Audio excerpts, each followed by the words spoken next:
Joo, toivottavasti. All right, good afternoon. I hope you can hear my voice, and it seems that you can. I am Harri Sahavirta, the chair of ENSOLIP from Helsinki City Library, and I want to welcome you to ENSOLIP's and IFLA's Green Library Award celebrations. ENSOLIP has given the Green Library Award since 2016. We had first only one prize, but it turned out quite soon that that's not enough. We had to divide the award into two, so now we are going to give the Best Green Library Award and the Best Green Library Project Award. And this was because the libraries are so active with sustainability, and the projects are very diverse. There are brand new library buildings, and then there are little villages where the librarians arrange environmental education for children. And really, you cannot compare submissions like this. They are so different. Some may use $10,000s or millions of euros, and some do it without a budget at all. So, we wished to give also a chance for the more modest projects. And now when I've been talking about the diversity, this holds also for our reviewers. We have reviewers from all around the world. They are representing, list students, librarians, architects. So we are searching for reviewers who have very diverse background, cutting the whole picture.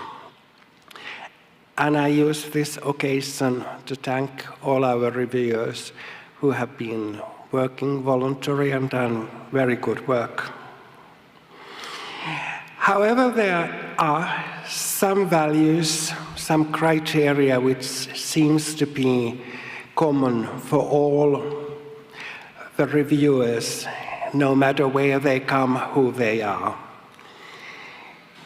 So, the reviewers have appreciated penetrating and honest sustainability thinking, or sustainable thinking, but also social responsibility and the community have been very important. And geographical diversity. And last but not least, new local solutions, wise design and innovations. These are the things which the reviewers have brought on. So, this afternoon, we are going to hear 8 finalists from this year's competition, and Petra Hauke from Berlin is going to say a couple of words about the submissions and competition this year. Thank you. Hello, everybody. My name is Petra Hauke. I am a member of ENSOLIP, and I will give you a short introduction to the IFLA Green Library Award 2024 competition.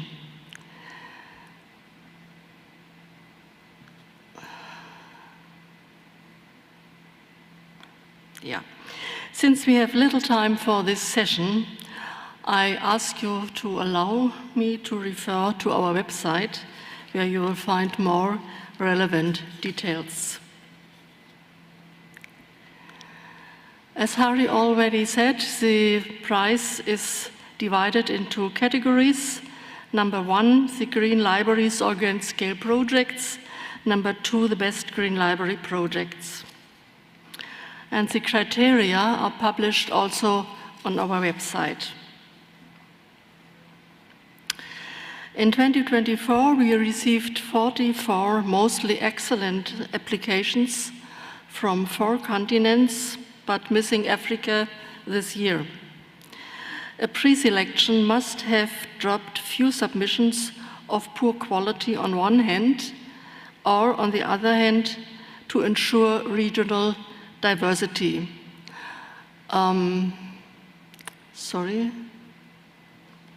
Yes, as you can see, we received 11 submissions from China, 5 from Germany, and we didn't want to have at the end winners only from these countries.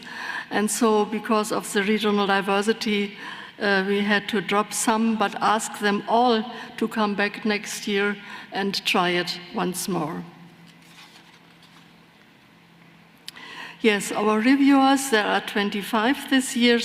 They come also from all over the world.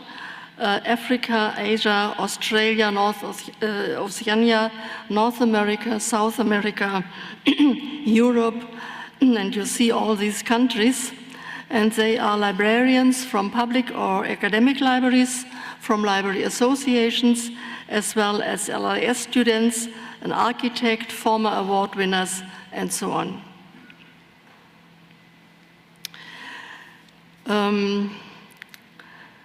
The question is, who will make it to the runner-up or to the first, second, or third winner? Here you see the short list in alphabetic order by country. For the best green library and large-scale project, it's Germany, with the Stadtbibliothek Paderborn. It's Spain with the biology library of the University of Salamanca, and from the US, Missoula Public Library. And the applications for the best green library project came from China, Foshan City, Foshan Library, then from Ireland, the UCD Library, and from Slovenia, the France Public Library in Nova Gorica, from Turkey, and also from Ukraine. Yes, and now once more, who will make it to the first place winner, the second place winner, or the third, all to the runner-up? To make it short, I think in my eyes, and also in our eyes, all these submissions are worth to be awarded. Yes, we are very happy about all these very, very good submissions. Yes, let us now have presentations from the shortlist for the Best Green Library project in alphabetic order by country. First from China, it will be a video, and then from Ireland, Slovenia, Turkey, Ukraine. And now I will give over to my colleague, and this is shortlist from Best Green Library and large-scale projects. And now the winner announcement will come later. Thank you, Petra, for not announcing the winner yet. All right, but I give the microphone now to Sarah Foyson from our standing committee. She will introduce us the best green library projects. So, hello, I'm Sarah Foyson from the Library of the Goethe Institute in Paris, in France, and and also a committee and the committee of ANSOLIP. And I feel really honored to present you today the best green library projects. So we begin with China, Foshan City, Foshan Library. And the title of the project is Reading in Green, the Intelligent Book Stacks Project. The colleagues from China couldn't come here in person, but they pre-recorded a really nice video presentation, and the speaker is Huang Baishuan. So please enjoy the video. Dear IFLA Environment, Sustainability and Library section, and fellow librarians from all over the world, I am delighted to greet all of you and present you the green development concept of the Reading Green project on behalf of Foshan Library. Foshan is the third largest city in Guangdong province, renowned as the capital of Cantonese opera and martial arts. It is also well known for its robust manufacturing industry. The city strives to achieve a harmonious balance between economic development and environmental sustainability, demonstrating a commitment to establishing an ecologically friendly urban model. It has been recognized as both the National Forest City and the National Garden City. The new Foshan Library, opened in 2014, integrates green, energy saving, and environmental protection concepts in its architecture, services, and activities. It has been the national energy-saving public institution demonstration unit since 2019 and won the first place in the IFLA Green Library Award 2018. The Reading Green project started in December 2022. It uses new tech to cut energy consumption in book storage and usage. Readers simply need to search for the books on their mobile devices. Then the books will be retrieved by robots and delivered to the readers with 48 hours. This service covers all 21 cities in Guangdong.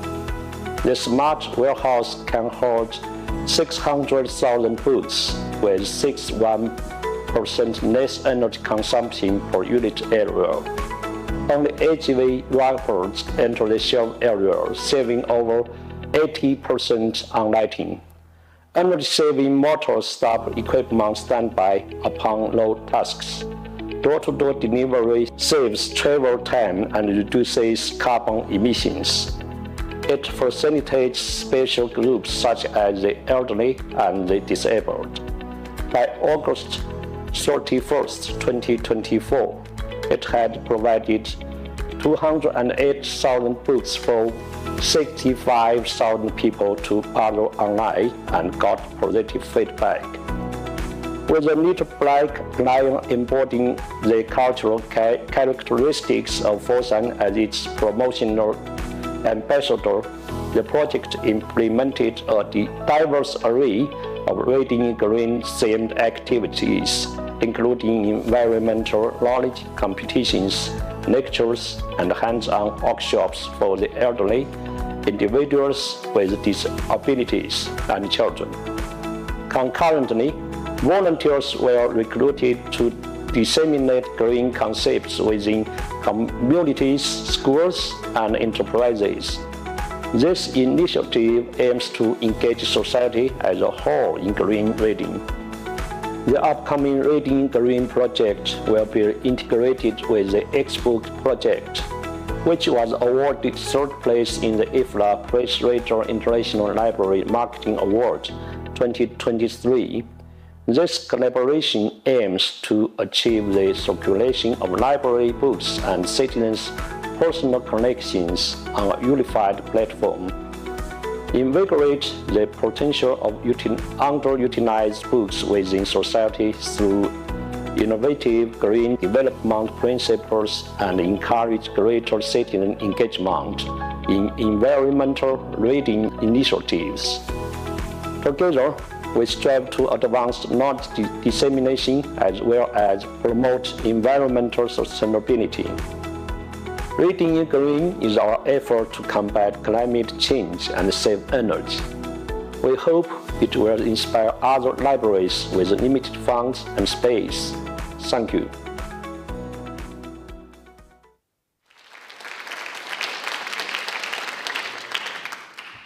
So thank you very much, Hong Baishuan, and all the colleagues from this library, Foshan Library, for this very impressive presentation. Let's turn now to Ireland, Dublin, to the UCD Library, the James Joyce Building, with the title Beyond the Life Cycle, Libraries Supporting the Circular Economy. And please welcome to the stage the speaker James Molloy and Ursula Byrne.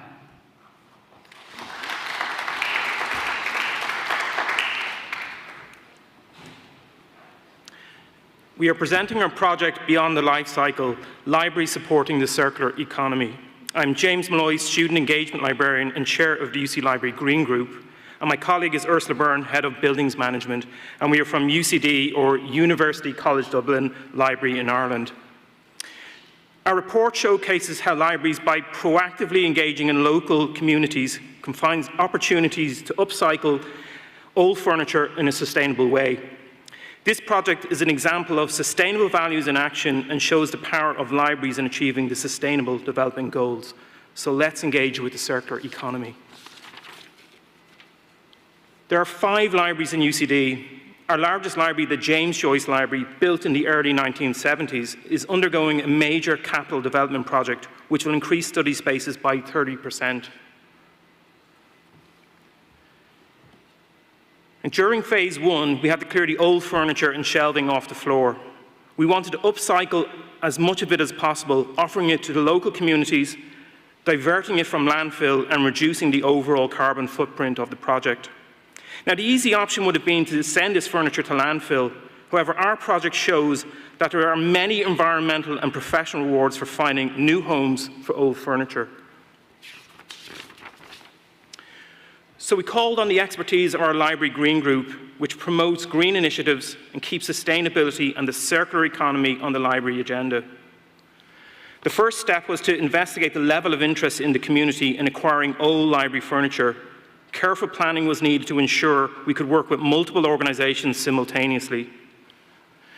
So we set up the library furniture recycling team to manage an upcycling project. It required careful coordination with campus partners to categorise and map large quantities of furniture, identify and contact interested parties using social media and library contacts to find organisations who wanted the furniture and provide access for viewing the furniture. For example, in order to organise the movement, collection and/or delivery of furniture to the recipients, we collaborated with our UCD Estates colleagues, and they agreed to deliver the furniture for free within a 10-kilometre radius of the university. Now, recipients of the free furniture agreed to register with UCD Warpit, our university recycling project, to ensure they can receive ongoing notifications of furniture recycling opportunities.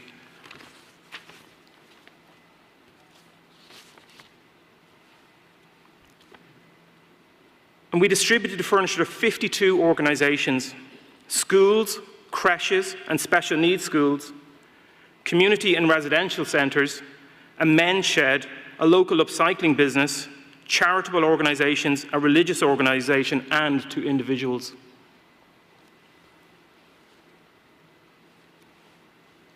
Now, take this chair, for example. We call it the cockroach of chairs. It is almost indestructible. It and myself have one thing in common: our age. We are both over 50 years old. Yes, I know, it's hard to believe. However, in another 50 years, this chair, unlike me, will still look the same and hopefully be in working order. For now, neither of us is ready for the scrap heap. The chair, along with 910 other items, were upcycled, still have a lot of life in them. And there are plenty of organisations who are very glad to take them. By February 2024, new homes were found for 1,131 pieces of furniture and 60 metres of shelving. And we received great testimonials. For example, the furniture will make a big difference here. We have been trying to update our computer room and study centre. The chairs will make a big difference to the aesthetics and comfort of both, and we really do appreciate it. And we met a lot of sustainable development goals.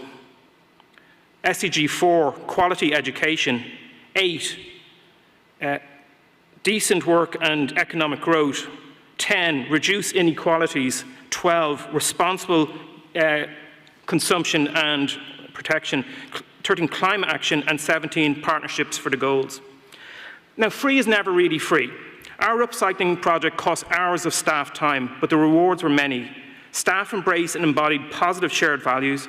A great sense of camaraderie was developed, and our university's relationships with community-based organisations were enhanced. And we were able to demonstrate through this project the power of libraries in achieving sustainable development goals. And financially, can you believe that we actually made a small profit? and this small profit was donated to a special needs school for children with autism. We are enthusiastic about what we were able to achieve, and we wanted to share the success and hopefully inspire others to do the same. We need to keep talking about sustainability, upcycling, and the circular economy. Our project is being profiled by the UCD Sustainability Unit, was awarded a UCD Values in Action Certificate, was presented at the National Connell Conference on Sustainability in 2023, has been profiled on our Green Library webpage, and by being shortlisted in the NSLIB competition, hopefully sets a positive chain reaction. Now, over the next few years, we will continue with what we have started, however, on a larger scale. We will include 3 larger floors covering a greater area and will mean considerably more furniture to recycle. However, we have already set the blueprint in motion on how to manage this successfully. In conclusion, our 23 upcycling project beyond the life cycle focus on the first stage of a multi-year capital development plan, a project with sustainability at the forefront. We are enthusiastic about what we were able to achieve, and we wanted to share our success story, and we hope it inspires others to do the same. So thank you. And thanks to our library furniture recycling team, thanks to our UC Library Green Group, and for the lovely artwork in our report, thanks to Catherine Bodie. And thank you for listening today, and best of luck to all shortlisted finalists. Thank you.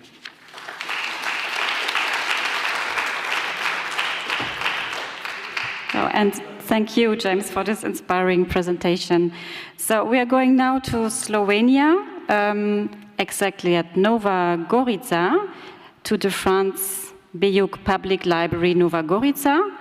And the title of the project is Guardians of Seeds, Preserving Our Heritage. Please welcome to the stage the speaker, Anna Kosic.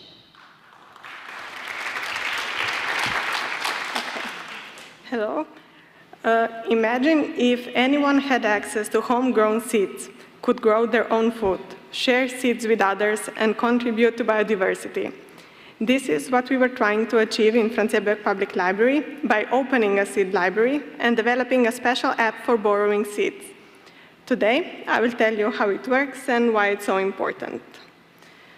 The initiative for the seed library came from our local community in 2018. And at first, we weren't really familiar with the concept of seed libraries. Okay, thanks. At first, we weren't really familiar with the concept of seed libraries, but then we started researching and got immediately excited and knew that this is something we want to include in our services.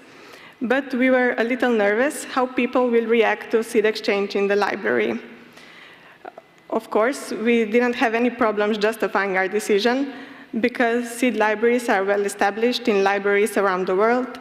They support sustainable development goals, are in line with libraries' goals and mission, and they encourage individuals to be active in their community and to preserve their heritage, which seeds absolutely are. Gardening is a deeply rooted tradition and a way of life in Slovenia, with Nova Gorica, a town in western Slovenia, being no exception. It's surrounded by fertile fields, and many local gardeners use their homegrown seeds in their gardens. Some sort of seed exchange already existed in our community, and we knew that we want to keep that tradition of seed exchange and preservation, but we also wanted to keep track of the seeds we have in our library. So we thought, why not make a computer app that would be similar to the library catalog? We connected with a local biotechnical school and a local firm, and together we started developing everything necessary to finally open the seed library in March 2020. We wanted to encourage our community to prioritize the use of homegrown seeds over the commercially purchased ones, to promote ecological gardening and to be self-sustainable. And to support this, our seed library includes only homegrown seeds that people donated to the library and have grown in their own gardens. Our motto is borrow, grow, share. So people are asked to borrow the seeds, plant them at home, grow the plant, collect the seeds, and return some of them back to the library. The seed library is available throughout the opening hours of the library, but only library members can actually participate in the seed exchange. And to make the whole process of donating and borrowing seeds easier, we developed a special app that is located only on the computer next to the seed library and is connected with a library card. It's designed for independent use, so it's really easy to use, and patrons can do the entire process of borrowing and donating seeds on their own. First, they log in the app by scanning their library card, and the first page of the app opens for them. You can see how it looks here. They have 3 options. So the first is to borrow seeds, the second is to donate their homegrown seeds, and the third is to check what they borrowed and what donated. When they want to borrow the seeds, they just choose them from the cupboard and scan the barcode on the packet. They can borrow a maximum of 3 packets of seeds a day and 10 packets altogether, but when they return some, they can then borrow more. And in addition to borrowing, we also encourage them to donate their homegrown seeds to the library. And when doing so, they have to pack them in the provided packets and enter plant name and the basic information. But we recognize that in many cases, especially if the seeds have been passed down from generations, the exact name of the plant may be unknown. And that's why we often have names like salad from Grandma Maria, because some grandma named Maria gave them those seeds. And because of that, all the other fields that they have to enter are even more important, because they really tell us what kind of plant is it. Is it a tall plant, a short plant, what kind of fruit does it have, what color is the fruit, when in season does it grow, etc. Most of this information is then available in the app when people are searching for specific seeds, but it's also available in our online seed library catalog that is connected with our website and is automatically updated wherever someone borrows or donates seeds. So people can check from home what is currently available in the library. And as mentioned, people are asked to return the seeds that they have borrowed. All the returns must be entered to the app, but occasionally seeds may not grow as expected. And in such cases, patrons must mark the seeds as non-viable and are required to provide an explanation.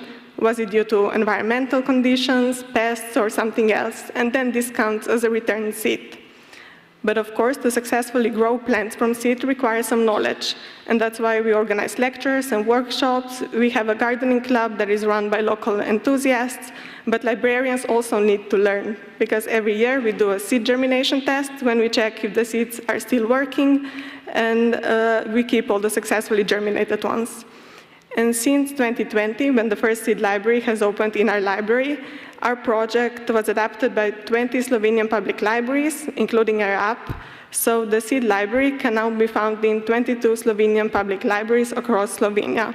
So what began as a small idea has grown into a vibrant network of people who understand the importance of preserving knowledge about gardening and homegrown seeds.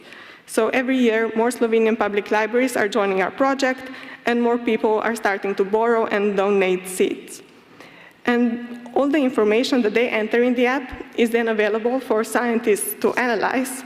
So the seed library is also a project of Slovenian and European citizen science. And this year, it was one of 27 contestants out of almost 300 who got an honorary mention for the EU Citizen Science Prize. So we encourage our community to embrace self-sustainability by providing access to homegrown seeds, offering workshops and lectures on seed saving and ecological gardening, and by empowering people to grow their own food, we help to reduce reliance on commercial agriculture and promote food security. So at the end, the seed library is more than just a collection of seeds. The seed library is a reminder that even the smallest action, like planting a seed, can lead to big change. By working together, we are fostering a community that values sustainability and takes responsibility for its own future. Thank you.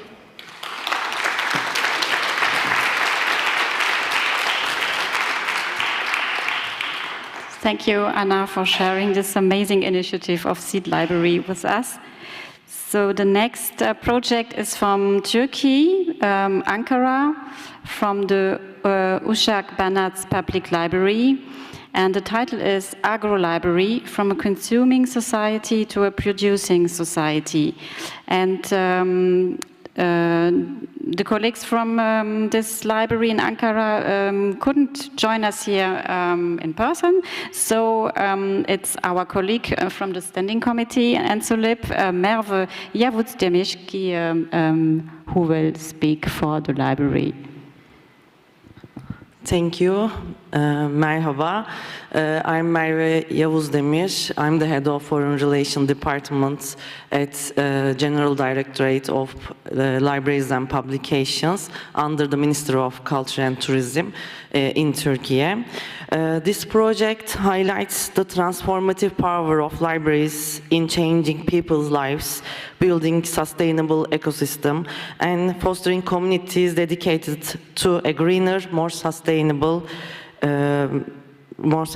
future. As we approach the 2020 deadline for Sustainable Development Goal, our actions have never been more urgent. Every small step we take helps contribute to more sustainable future. The Agro Library is a perfect example of how even small library in rural neighborhood can inspire others and spark real changes in behavior. It has shown that when local communities come together, they can take care of planet, starting from the grassroots. By combining urban gardening with a makerspace, we create a vibrant community garden where local residents could come together, learn and grow in every sense of word. The library has become self-sufficient ecosystem, reduce its environmental footprint while nurturing ecological awareness. Transformation through green design principles and introduction of sustainable initiatives, we improve local economic conditions without requiring great financial resources. This innovative combination of literature, urban gardening, and climate action created an ecosystem where people learn not only books, but also through hands-on experience. The Agro Library's innovative approach to sustainable earned its UNDP Social Innovation Award, recognizing the library's ability to inspire real change. By integrating education for sustainable development with everyday library activities, the project stands as a model for how libraries can directly contribute to a more sustainable future. The library supports the local community by providing plant plots and promoting sustainable urban gardening. These self-sufficient practices reduce carbon dioxide emission and teach community members how to grow organic food from garden to table. The Agro Library's seed library and organic garden encourage the community to harvest their city by growing local product. These not only support the sustainable economy, but also reduce the reliance on external resources, building a more self-sufficient and eco-friendly community. Through a series of events focused on environmental and sustainable issues, such as seasonal festival, community gardening workshop, and installation of insect hotel, the Agro Library fosters a social sustainability. Through composting, rainwater harvesting, and greenhouse project, the library practices green design principles. It not only educates the visitor, but also creates an ecosystem for sustainable experience that can be shared with the community. The physical transformation of the library included upcycled furniture, growing indoor plants, and providing recycling bins, all of which reflect the commitment of sustainability. The Agro Library has connected the community with nature by promoting local farming, hosting plant swamp, and organizing upcycle crafts. The Library of Think enables people to borrow tools and seeds, helping them take care of their gardens and contributing to greener neighborhoods. Rainwater harvesting and composting are just some of the sustainable practices embraced by the Agro Library. From summer reading under the apple tree to Autumn Harvest Festival and Winter Read the Snowman events. These activities inspire people to engage with their environment in a meaningful way. Plant swamp, local farm tours, and neighborhood beautification projects are just some of the ways of agro-library engage the community. The library literacy is about more than reading. It's about learning how to live sustainability. Through gardening programs and environmental workshops, the library teaches both children and adults valuable skills that help them contribute to a more sustainable future. Success of agro-library is not about the number of participants. It's about the behavioral change sparkled by the library's green initiative. People are now more aware of the environmental impact and of their action and actively taking steps to live more sustainably. Through sustainable program and community engagements, we inspire others to take small steps that collectively lead to big changes for planets. Whether it's discovery of heirloom seeds in seed library, the unexpected appearance of a rare mushroom in our compost pile, or the sea of medicine plant in community project, these small stories illustrate that the power of libraries to contribute ecological, economical, and social sustainability. Following the agro-library success, small libraries across Turkey have been inspired to take sustainable initiatives. The Rural Library Network Turkey is a growing movement that connects libraries to sustainable goals, helping them contribute to communities in an innovative way. As I conclude, I want to emphasize that libraries, no matter how small or where they are located, can spark immense change. The agro-library stands as a proof that sustainable initiatives can grow in any soil, transforming both the community and environment for a better tomorrow. Let's continue to inspire each other to take care of our shared environment and build a more sustainable future together. Teşekkür ederim.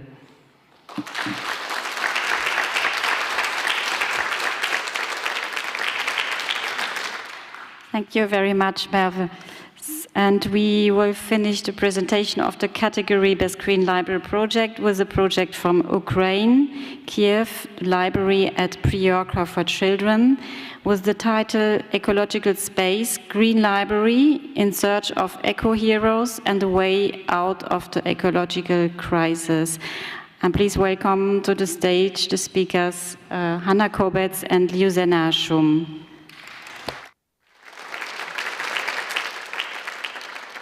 Congratulations of all college. Glad to see such a powerful library asset from around the world. Together we can do a lot. We thank the organizations of the conference for the invasion and support of visit to Barcelona. Thank you very much, Petra and Rosie. Thank you. Our visit demonstrations that despite the difficult times and the war in Ukraine, we are moving on. We see the future and believe in our victory. As we are in the victory of ecological things and lifestyles of the future of the planet.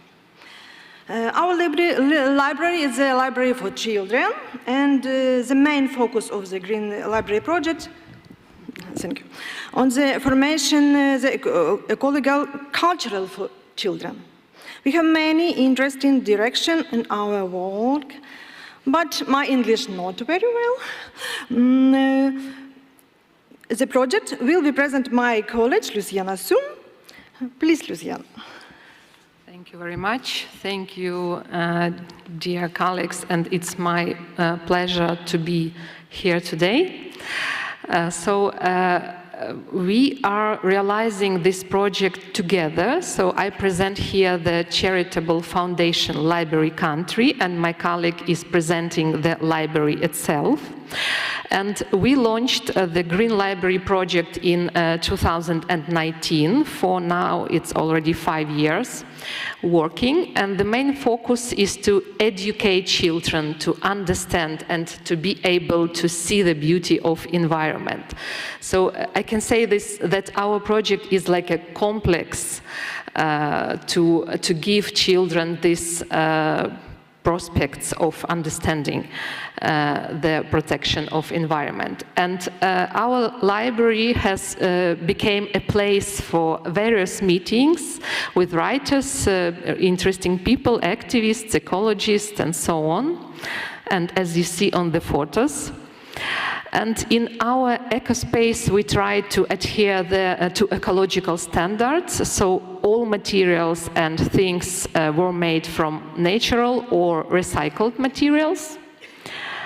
And we have lots of educational activities. So we collaborate with artists and we create exhibitions and installations from plastic, for example, to show children the damage the plastic causes.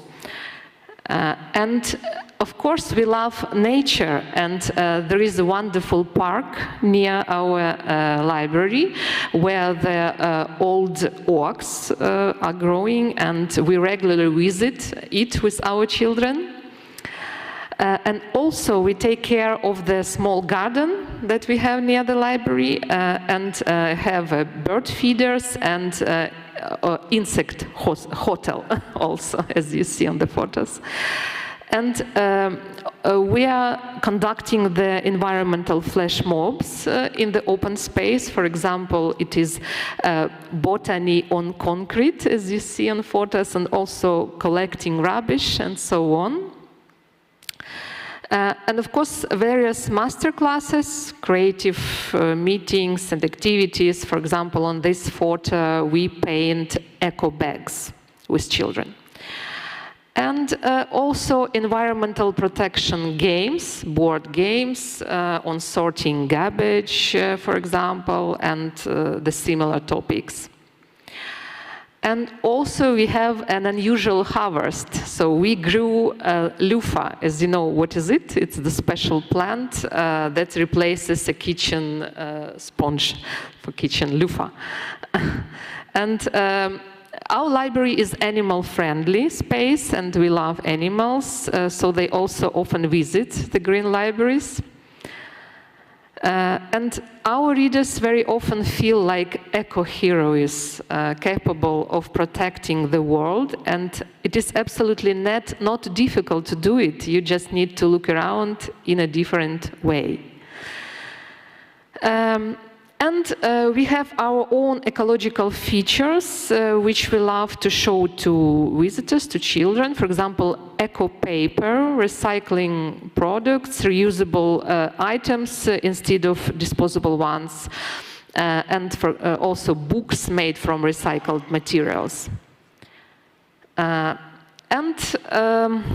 Life makes its own adjustment, and now speaking to the environment, we have to pay attention to the environmental problems caused by Russia's war in Ukraine, which will be felt for many years to come. And this topic is very crucial in our work as well, to talk to children about all these problems caused by ecocide, we call it. And also, as to the nowadays, we have a point of unbreakability. We are currently going through a difficult period because of military operation, and our library has an unbreakability point with batteries and a generator, which supports Ukrainians during power outages after missile attacks. And all this is for our children, for the future of our children and our country. And the formation of an environmental culture, a way of life that is friendly to the environment, is one of the key to our future. So this is the end of our presentation, but I would like to the end to show you one of the book that we took from the damaged library. it was damaged by the missile attacks, as you see, and this is actually our reality. So thank you very much, and thank you that we are here and can present ourselves. Thank you.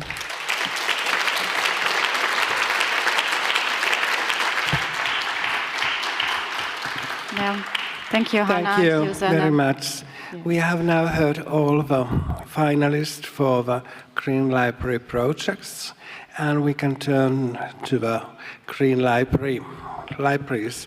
And I will hand over the microphone to Priscilla Pun from our standing committee, who is going to introduce the finalists. Thank you, Harry. I'm Priscilla Pun. I'm the secretary of ANSOLIP. So after viewing the 5 presentations from the first category, the best Green Library projects, let's go to the second category.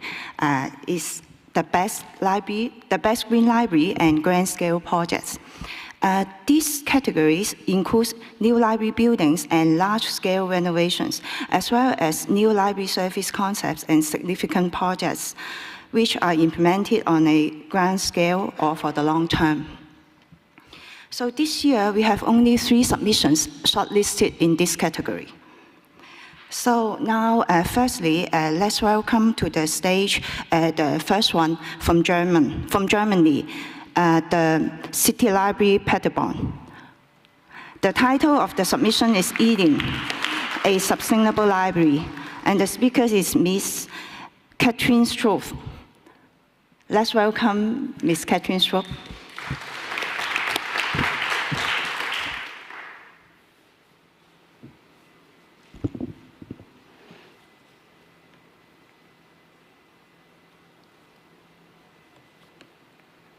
It's not running.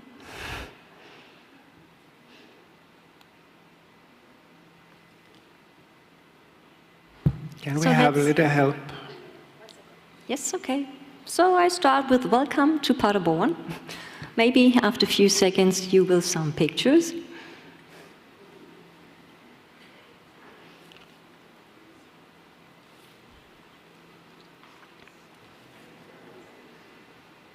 No, it's not my presentation.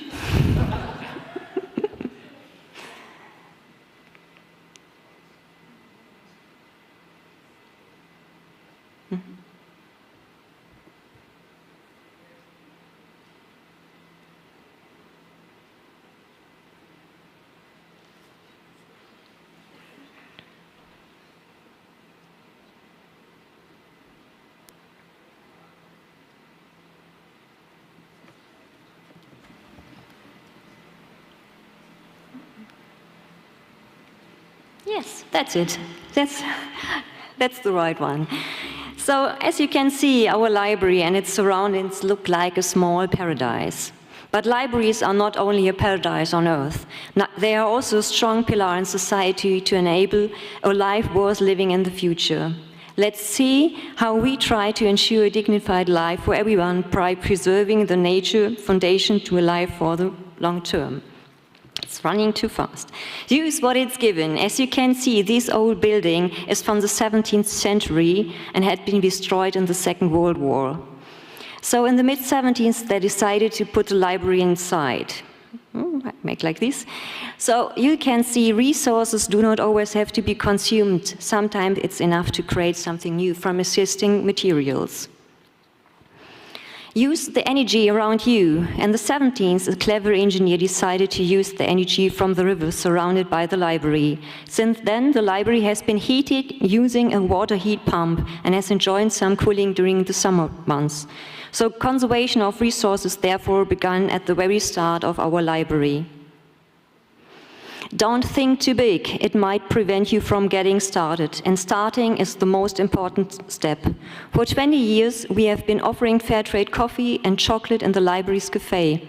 We want our customers to encounter fair trade projects as they pass by, encouraging them to reflect on their consumption choices. And allow space for other ideas. During an event focused on sustainability, consumers expressed a desire for a permanent clothing swap. While we didn't have the space, we did have the clothing on a small scale, but every day more than 500 visitors come in the library, and maybe one of those seeing this, they will see and have a new idea for that. Make use of your surroundings and personal resources. To create a barrier-free access to the library, we removed the parking lot in its place. We now have a beautiful reading garden with an interactive garden bed. Here our gardener demonstrates how to grow historical vegetables on site and how to harvest seeds for a seed library. Encourage people to reflect and entice them through their own interests. In our library of things, you can borrow items that are rarely used. To help prevent wasteful purchases and discourage the need to own resource-heavy products, we offer items like ice cream machine, pasta machine, action cameras, and many more things to borrow. Create opportunities where young people can learn to appreciate and protect nature. In collaboration with many partners, we offer workshops at the Water Academy, where children can explore local flora and fauna. Through this hands-on experience, they come to understand the value and importance of protecting nature and the environment. Keep an eye on those who need more support in life. In our gaming room, we offer barrier-free gaming with adaptive controllers and eye-tracking technology. In our kitchen, through the food sharing community, we offer food and drinks free of charge. Keep fighting for the future and don't let setbacks demotivate you. In 2022, a tornado devastated the nature surrounding our library, and the library itself was damaged. This experience has shown us that even more commitment is needed to create a more sustainable world.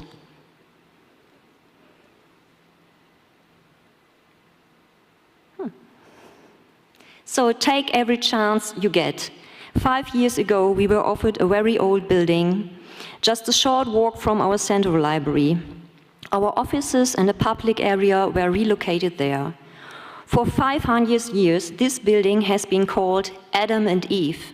Coincidence or signpost for the future? But what should take place in these rooms? It was too close to the central library for being a district library, so we asked the citizens of Paderborn, what do you need? The sustainable use of this old building will only succeed if the services offered are truly developed by and for the people. After the tornado, we saw the future of library services in this historical building, a library rooted in the spirit of sustainability. Through a design thinking process, the content of the new library was developed with the interest of the of, by, and for community in mind. The library runs without staff. Everything that happens within the library is decided and managed by the citizens of the city. Now the library functions as an open library, accessible and open in every sense. The sustainable goals were very important for the people, with a focus on putting humanity at the center. Every person should have the opportunity to live free from poverty, access education, enjoy life in conditions that promote well-being and peace. And the best way to achieve these goals is doing it with partnerships and corporations. The new library has become a showroom of sustainability. The sustainable goals are written on the lockers. All future is sustainable, like it includes recycled and recyclable materials, vintage furniture, and offers for everyone in the city. The focus is on people. In collaboration with the local LGBTQI+ community, we offer programs aimed at preventing and combating loneliness. This includes, for example, coming out days, walks, the use of IA and technology, outreach efforts, library work, game nights, and other community activities to bring people together. Don't exclude anyone. Everyone can contribute to achieving the sustainable goals. We must use the potential within the city. Allowing the library spaces to be used by the community also requires courage. Sometimes we only read in the newspaper about what is happening inside of our library. I must admit that not every employee is comfortable giving up control. Go public. The more people internationalize the sustainable goals, the greater our chances to achieve them. We present the goals on social media and show offers and opportunities on our website and the events. Think big to get the goals out there. We are fortunate to have André Wirsig as a supporter. As an extreme swimmer, he was the first German to complete the Ocean 7. He serves as a global ambassador for the oceans, and when he shares his experience in the ocean, it leaves a lasting impression. The message is clear. We all need to contribute to a sustainable future. That is why our library is named Eden, in homage to Garden of Eden, which we aspire to restore with the help of the people around the world. Thank you. Thank you, Catherine, for bringing us an Eden library.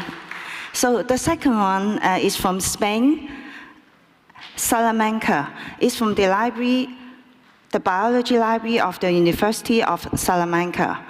The title of the submission is Small, but Working Together It Works. The speaker is Ms. Rosaria Toro Merano. Let's welcome Rosaria to the stage.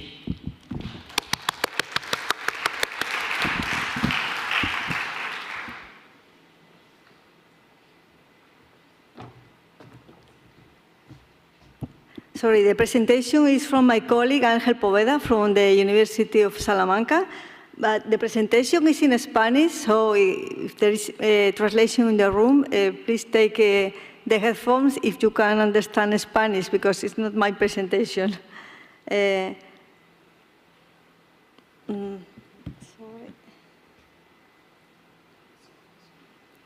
Well, Okay, so we are a small university, a library. We have 2 rooms in 2 different buildings of the school, and we collaborate with the research institutions. Our priorities are broad information. We want to be the bridge between the school and the citizens in general. We want to prioritize the services that are really useful for our users. We want to establish alliances with different groups to generate projects, because of course we couldn't tackle all the interesting projects alone, from an economic point of view, from a human resources point of view. So how do we reduce our carbon footprint in our building? We are located in a prairie, large windows. There are some sensors for artificial lighting. Here is the picture of the building. So that's the facade that you can see, thermo-regulated. We have natural light. We have heating via natural gas. We have cork panels, and we generate these products. So the Neuroman journal, it's an online journal, and of course, in order not to waste any paper, it's for adolescents, and it's to awaken interest in relation to science and the environment. It's published by the library. The content comes from the faculty and the students from other universities as well, not just Salamanca. After a few months without a journal, now we've published it again. We have another journal called Bio News, Bionoticias. Bio News is a digital online journal. Every Monday there's a new issue to disseminate news about the science and the environment among the faculty and students. We have over 600 different issues of this journal. Another interesting resource is called Imaginarium. It's an image bank with pedagogical purposes, different species, different habitats. That's not habitual, because you cannot find on Google that many pictures and with the intellectual property, etc. In 2023, we had over 4.7 million hits, so over 52 million people have actually consulted our page since 2010. We reconnect with nature, with the nature walks around the parks in the area. It's very important to make these known. People need to know where they live. People need to become acquainted with their species, the wild nature, the wilderness there, and thanks to the students, they act as guides and they help people relate with the environment. In 2023, 250 citizens were part of these walks. And also responsible consumption, very important. There's an event, it's seminars, and there's a ecological market with local producers, and also exhibitions around the topic of climate change. It's the responsible consumption festival. And art is also represented in our library through cinema. We have biofilm, different documentaries and movies are screened, documentaries on science, on nature, and after the presentation, after the screening, there's a debate. The average is 1,000 viewers per screening. Another project of ours is the guided visits to research centers. We go to CIALE, IRNASA, the University Herbs Lab, and usually these visits happen twice a year. So twice a year we visit each of those centers. Another interesting project, but it actually ended in 2018. We did radio programs with the researchers in the university, and via the radio we would share news on the environment and science and scientific advances. We also lend materials, not regular items, but other things that are more valuable, and then of course people don't have to buy those, like binoculars and cameras and magnifying glasses and tripods if they want to go out in the wild and do their research. Information channels, we have our website, there are on Instagram, Facebook and YouTube, and we have the newsletters via a mailing list with over 4,000 members. The topics that we deal with are employment, training, volunteering, and activities outdoors.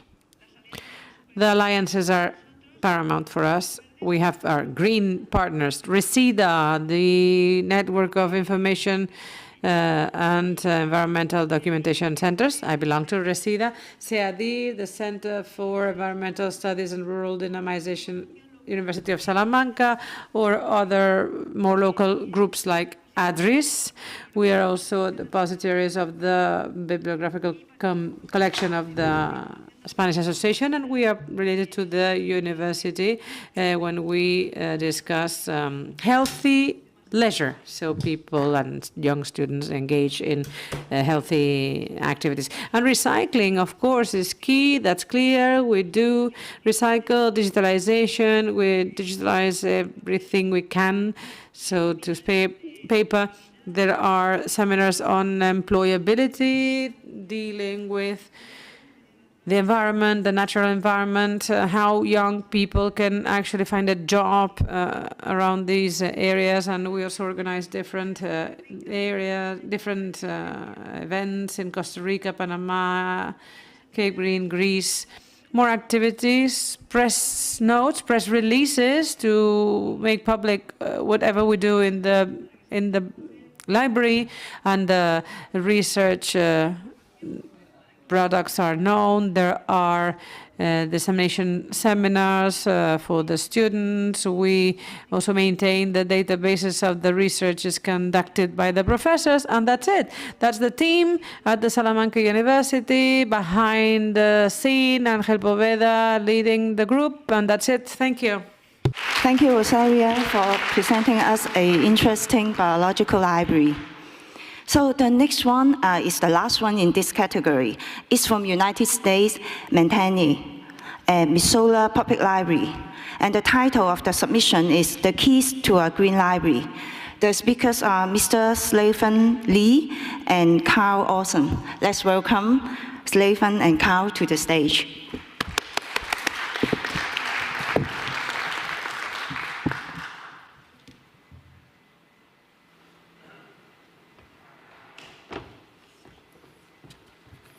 Thank you. I'm Carl Olson. Slaven is not here.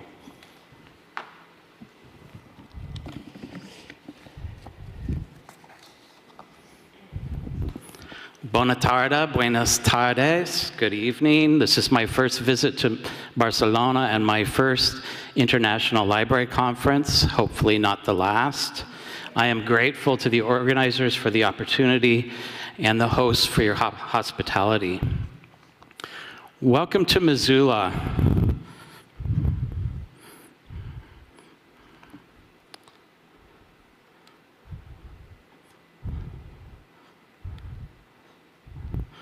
Welcome to Missoula, a university community of 120,000 residents in the Rocky Mountain region of North America, known for natural resources, Glacier National Park, and as a setting for literature, television, and films, such films as the Brad Pitt vehicle, A River Runs Through It. Our valley was once under a vast glacial lake. Ice Age evidence is etched on our mountains and described in the traditions of the indigenous Salish people who called the area Namasuleka, place of frozen water. Today, in a warmer era, the region is threatened by forest fires and overdevelopment. In this environment, Missoula Public Library rises like an iceberg, a bright link between ancient memories and future resilience. Our library's world-class flagship was constructed 2018 to 2020 and opened in 2021. In 2022, we were awarded IFLA's Public Library of the Year. The facility is a hive of activity, each day welcoming 1,500 visitors, circulating 2,000 items, and hosting 2,500 internet sessions. The building was planned by international award-winning architects, MSR Design, partnering with local firm A&E. Building levels are devoted to connection, imagination, reflection, or inspiration, and all unified by a striking design palette. Most notable in that palette is the programmatic design. Our team studied Swedish culture houses, which connect museums, lifelong learning, and civic and art spaces to a library core. Ours is the first intentionally designed culture house in the United States. Also notable is the contextual design, which references the area's geography and geology. For example, this grand staircase features a sculptural wall that is also a 5-story topographical map of our mountainous region turned on end.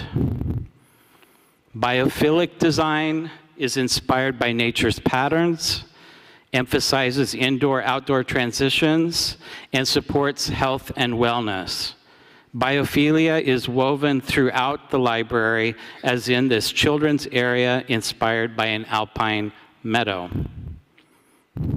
Finally, Missoula Public Library is green by design, or as I call it, future-friendly. Built to last 100+ years and infused with carbon neutral capacity. Here now is the first key to a green library. Energy strategies. We are designed for an energy use intensity, or EUI, of 120 kilowatt hours per meters squared. The average EUI of a conventional library in the United States is 284, 270 in Europe, and 355 in Spain. EUI is lowered several ways. For one, an open-loop geothermal system cycles naturally chilled water from the aquifer below the library to cool the building in the summer, eliminating the need for energy-intensive air conditioning. 10% of our electricity is generated by a photovoltaic solar array, 20% at peak, and a 20-degree rotation of the building's elevation optimizes passive solar heating in winter and lighting year-round. In fact, the library is designed for 100% daylighting. Natural light is the primary lighting source of public areas during the day, supplemented by high-efficiency ambient and occupancy-censored LED lighting. The other key aspect of the Green Library is social sustainability. Missoula Public Library offers a wealth of programs and resources that supports local community needs and global sustainable development goals. Our library users value free, self-directed education opportunities. As a culture house, we promote literacies, in the plural, with public labs for science, technology, creativity, design, and family development. The library's program stream engages visitors to live more sustainably and appreciate their environment. Our programming mix also showcases Missoula's indigenous community, culture, and heritage. And we expand on the sharing economy model of book circulation to reduce consumption. Patrons can check out garden seeds, Wi-Fi hotspots, outdoor recreation supplies, culinary equipment, even climate-smart induction stoves, and more. Between sustainability-infused community programs and energy innovations, Missoula Public Library's green commitment is firm. Our next project, the interactive living roof you see here, for additional carbon sequestration and to inspire further climate action. The key to a green library is found in a unique interweave of architecture, the form, and programming, the function. This combination unlocks community response and climate resilience. Thank you for letting me share my future-friendly library with you. Thank you, Carl.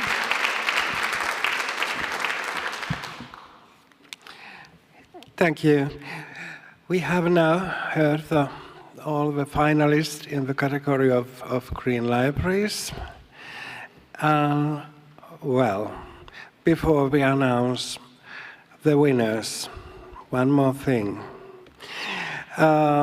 Deputy of Culture, Barcelona Provincial Council, Pau Gonzalez, has honored our session, and maybe you would like to say a couple of words. Please. You're welcome.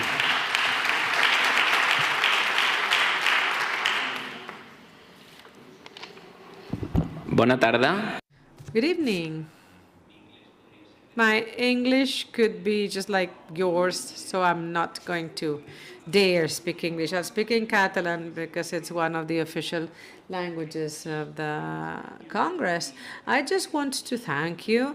Thank you for the effort, for coming to Barcelona. Thanks for being here and being willing to share your learnings and your knowledge. Thanks for letting us learn from one another, because faced with a challenge that's fundamental, we need to be together. Libraries are at the core of the districts, of the peoples of our cities. So we need to be concerned about the link between libraries and the environment. And that's why it's so important that libraries reflect upon those matters and act upon them and share best practices. So thank you so much, and thank you for being this, doing this from, twofold manner. Libraries that have been refurbished from scratch, large projects, and also focusing on smaller, more local projects, and the relation not just between us or amongst us in the community, but also with the planet, the link with the planet, because as the young people say, there's no planet B. So it's up to all of the society, also the libraries. We need to take care of each other by taking care of our planet. Thank you very much for still being here. Of course, you want to know who the winners are, so that's all from me. But big hug to the colleagues from Kiev. Very difficult times for you to be here today, and even in those moments, despite the issue in Ukraine, they're here to talk about what libraries can do. Thank you, and let's find out who the winners are. Thank you.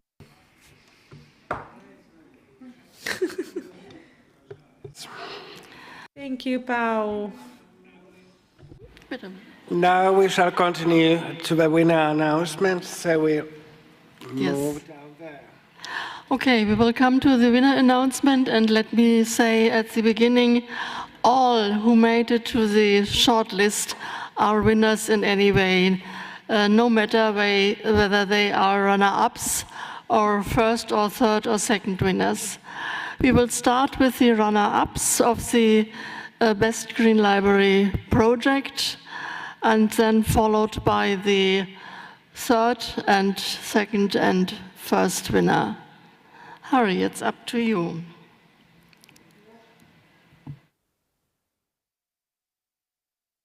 No, nothing happens.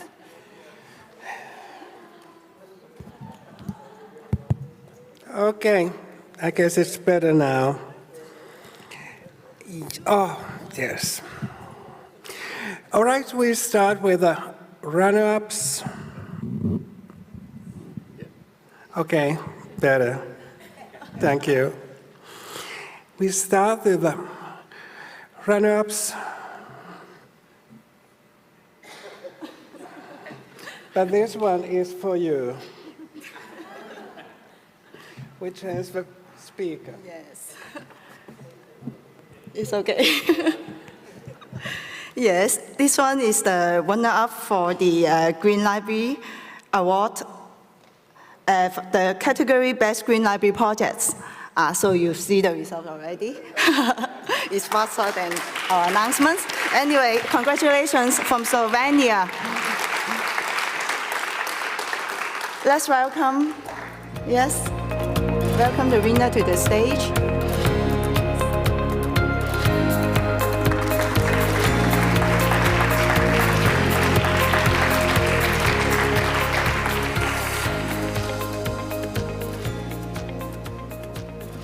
Okay, maybe the next one is for me. Let us see. Yes, this one is for me.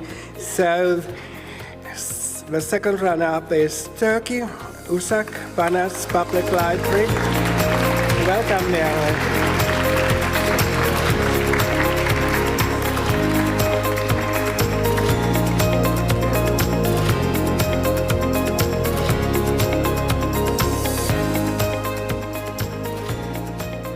So we are still in the Best Green Library Projects category. So we just finished the two runner-ups. So now we are going to award it the second place.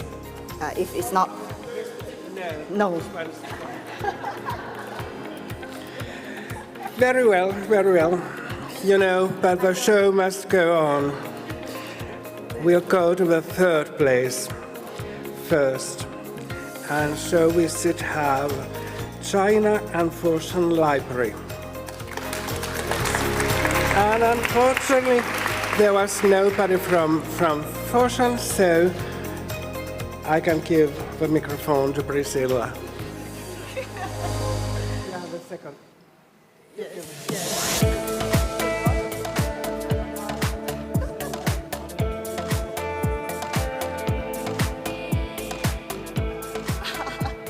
Sorry about that. So some unexpected matters happen. So it's okay. Okay, anything, any problem?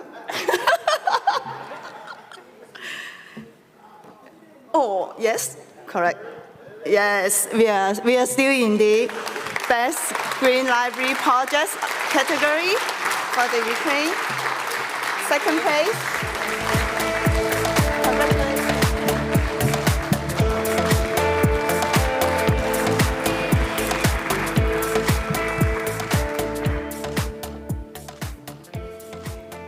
Now, my congratulations to Ukraine, and some of you may already guessed the winner because there is only one left. So, the best project goes to Ireland, to Dublin.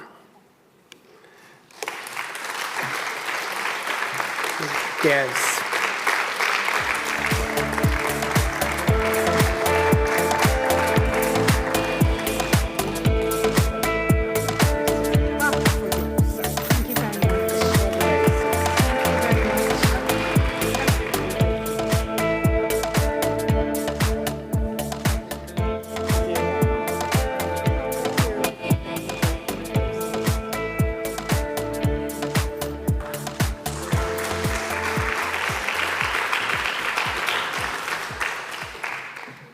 we finished the first category. Let's go on to the second category. It's for the best green libraries grand scale projects. So now is the third place winner. Already there. The Biology Library of the University of Salamanca. Congratulations.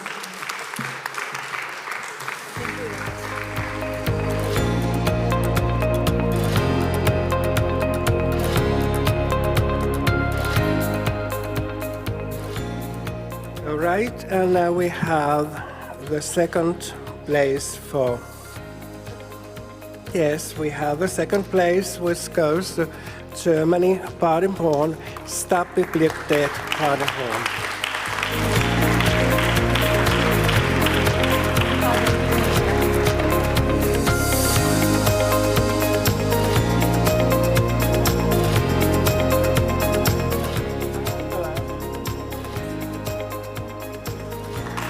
Wow, there's only one left, so you come.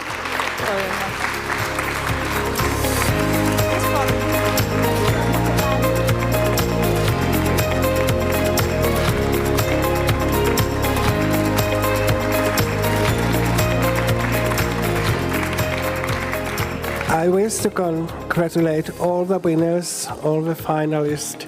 It has been a hard competition. It has been, well, and you know, we are going to do it again next year.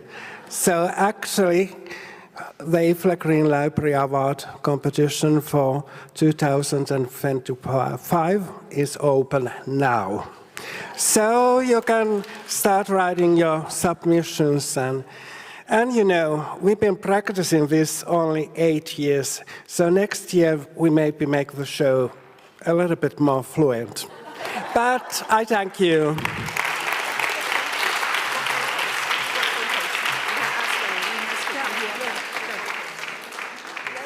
So could we ask the winners to come on the stage to have a group photo?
Medley.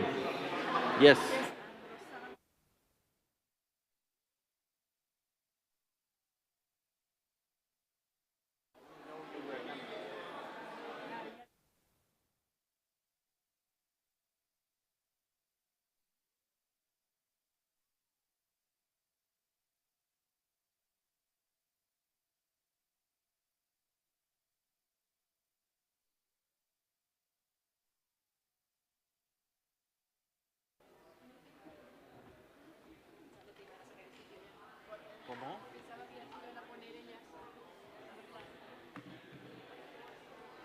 Ok, pero no.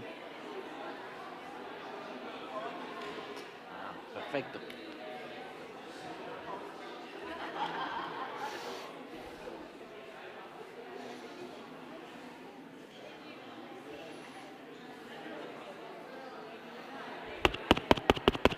Oh.